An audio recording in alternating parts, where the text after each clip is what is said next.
Bismillahirrahmanirrahim. Nerusne maca kisahipun Nabi Isa alaihi salam. Judul Kenabian Isa alaihi salam. Sejak dari masa kanak-kanak, Isa telah menunjukkan sifat-sifat kelebihan di atas semua kawan sebayanya, dan dalam pergaulan sehari-harinya ia memperlihatkan tindak tanduk dan tingkah laku lain daripada biasa yang dilakukan oleh kanak-kanak seusianya. Bila ia duduk bermain dengan kawan-kawannya secara bergurau, ia menerka atau menebak tingkah laku kawan-kawannya di rumah, apa yang mereka makan dan apa yang mereka minum, apa yang mereka simpan, dan siapa saja yang berada di rumah. Terkaan mana tidak pernah meleset dan selalu cocok dengan apa yang terjadi sebelumnya. Terkaan mana tidak pernah meleset dan selalu cocok dengan apa yang terjadi sebenarnya, sehingga ia sangat dikagumi oleh kawan-kawan sebayanya dan dijadikan sebagai pemimpin dan pemuka bagi mereka. Dan bila ia duduk belajar di depan gurunya, ia tidak seperti kawan-kawannya yang kadang-kadang bersikap acuh tak acuh, tetapi mendengar dan memperhatikan sungguh-sungguh pelajaran yang diajarkan oleh sang guru. Bahkan tidak jarang ia mendahului gurunya menerangkan soal-soal yang akan diajarkan padanya.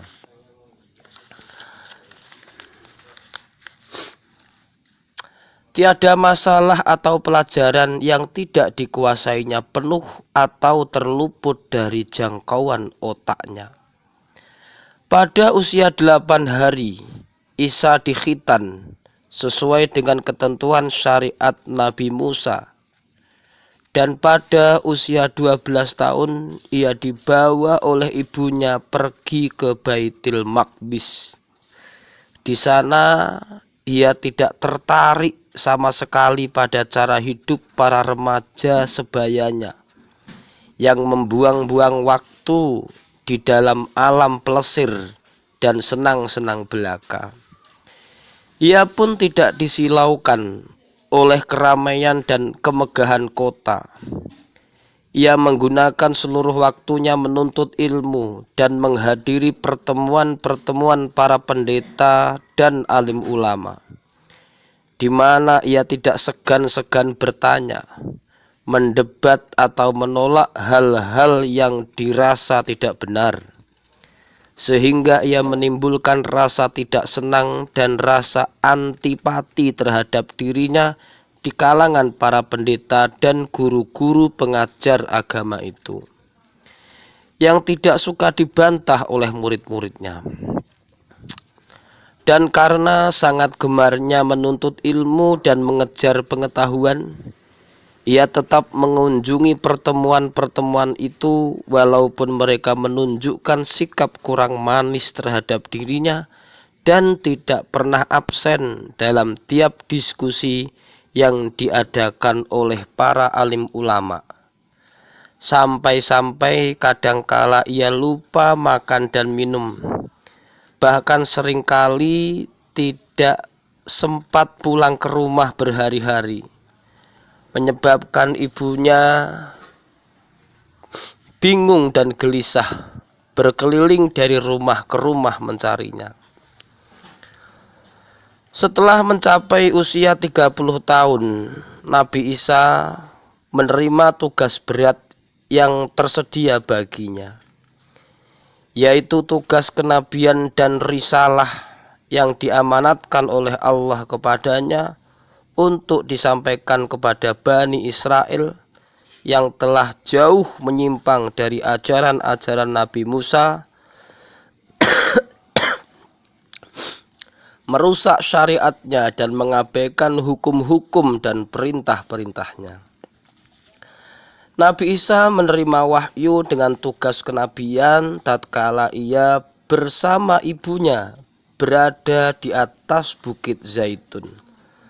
Sewaktu ia bersembahyang di atas bukit itu, terlihatlah olehnya sinar cahaya yang gemerlapan, diikuti oleh serombongan malaikat yang tidak terbilang hitungannya. Para malaikat itu mengelilinginya. Lalu oleh malaikat Jibril ia diberi sebuah kitab yang berkilau-kilau laksana sebuah cermin. Berkata Nabi Isa kepada ibunya, "Wahai ibuku, aku telah menerima tugas yang berat dari Tuhan. Dia telah mengutusku sebagai rasulnya kepada Bani Israel.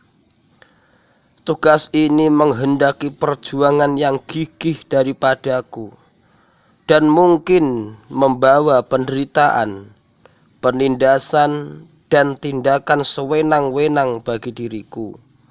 Maka janganlah ibu merasa kecewa bila aku tidak dapat tinggal bersamamu untuk selamanya dan tidak dapat terus membantu dan melayanimu sebagaimana biasa." Maryam, ibunya menjawab, "Wahai anakku, aku telah diberitahu tentang tugasmu ini bahkan sebelum engkau lahir. Maka sebutlah dan besarkanlah selalu nama Allah yang Maha Suci." Alinea. Nabi Isa segera memproklamirkan kenabiannya kepada Bani Israel, mengajak mereka kembali kepada syariat Musa yang mereka telah langgar kesucian dan kemurniannya. Hukum-hukumnya ditambah dan dikurangi sekehendak hawa nafsu mereka. Apa yang halal diharamkan dan apa yang haram dihalalkan, disesuaikan dengan kepentingan duniawi mereka. Hari Sabtu yang menurut syariat Nabi Musa adalah hari libur yang dikhususkan untuk melakukan ibadah.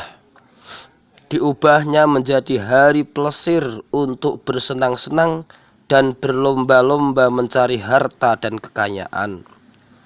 Para orang kaya dan hartawan mereka tidak lagi mau mengeluarkan sedekah dan sumbangan kepada gereja dan kepada para fakir miskin sebagaimana diajarkan oleh agama.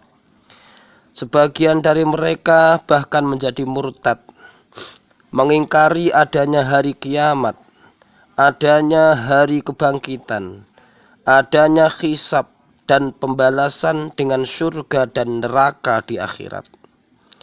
Kemaksiatan dan kefasikan menjadi pekerjaan biasa yang dilakukan oleh orang secara terbuka tanpa ada yang menegur atau mencelanya. Bahkan tidak sedikit dari pada pemuka agama yang berlagak seolah-olah orang soleh, taat dan bertakwa kepada Tuhan, namun secara sembunyi dan diam-diam melakukan berbagai pelanggaran dan kemaksiatan.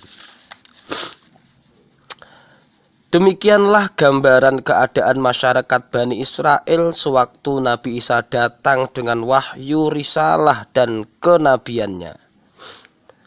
Ia berdakwah mengajak mereka kembali kepada jalan yang benar, jalan yang telah dirintis oleh Nabi Musa dan para nabi sebelumnya. Menasihati mereka agar meninggalkan kemaksiatan dan kefasikan, mentaati serta mengikuti ajaran Musa yang murni sesuai dengan isi kitab Taurat sebagaimana diwahyukan oleh Allah kepadanya tanpa embel-embel yang mereka selipkan ke dalamnya. Para pendeta dan pemuka-pemuka agama Bani Israel merasa ada bahaya yang mengancam kedudukan dan kewibawaan mereka dengan kedatangan Nabi Isa yang mengajak orang-orang kembali kepada ajaran-ajaran Musa yang murni.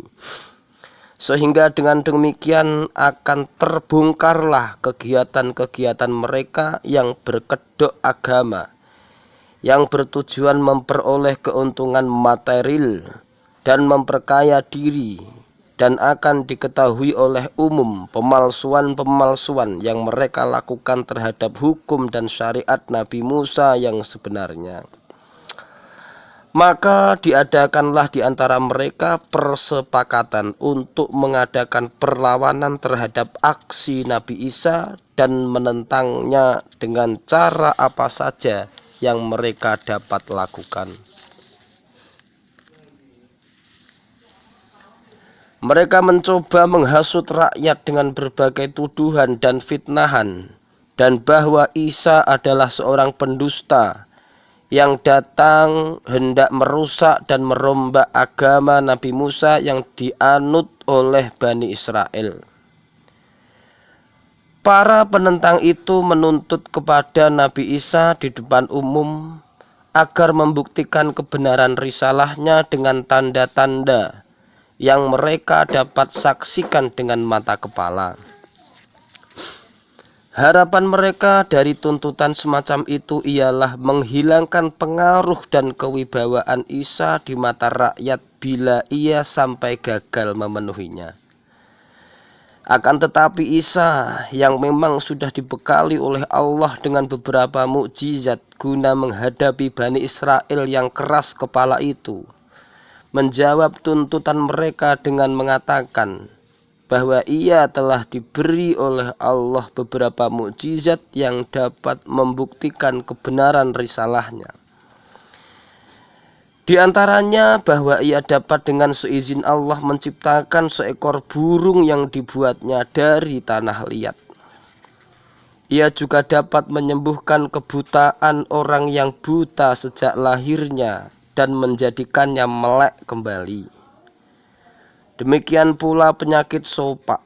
Selain itu, ia dapat mengetahui apa yang mereka lakukan di rumah, apa yang mereka makan dan minum, serta apa yang mereka simpan. Sebagian dari Bani Israel sadar bahwa apa yang dipertunjukkan oleh Nabi Isa itu adalah benar-benar tanda kekuasaan Tuhan yang diberikan kepadanya untuk membuktikan bahwa ia adalah Rasul dan pesuruhnya. Karena tanpa perkenan dan izin Allah, tidak dapat seorang manusia biasa melakukan apa yang telah dilakukan olehnya. Akan tetapi sebahagian lain yang sudah terkena hasutan para penantang Isa tetap berkeras kepala, enggan menyerah dan tunduk kepada itu semua. Baleni sadik. Akan tetapi sebagian lain yang sudah terkena hasutan para penentang Isa tetap berkeras kepala, enggan menyerah dan tunduk kepada kebenaran. Mereka mengatakan bahwa apa yang dipertunjukkan Isa itu semuanya adalah perbuatan sihir belaka.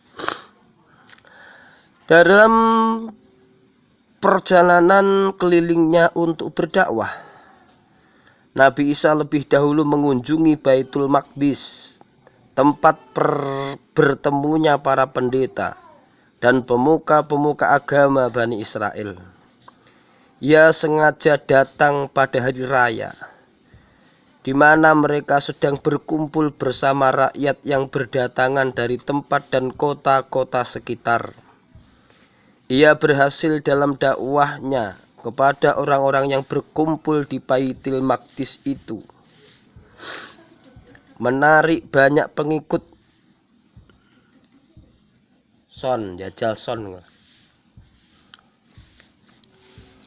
Menarik banyak pengikut yang terbuka hatinya bagi ajaran Isa dan segera menyatakan beriman kepadanya sebagai pesuruh dan Rasul Allah yang datang melanjutkan misi risalah Nabi Musa, membenarkan apa yang tersurat dalam Taurat, seraya menghalalkan sebahagian dari apa yang telah diharamkan olehnya.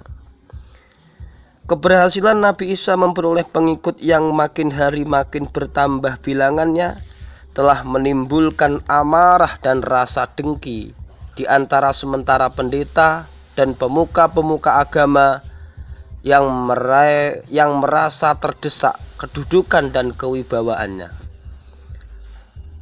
Mereka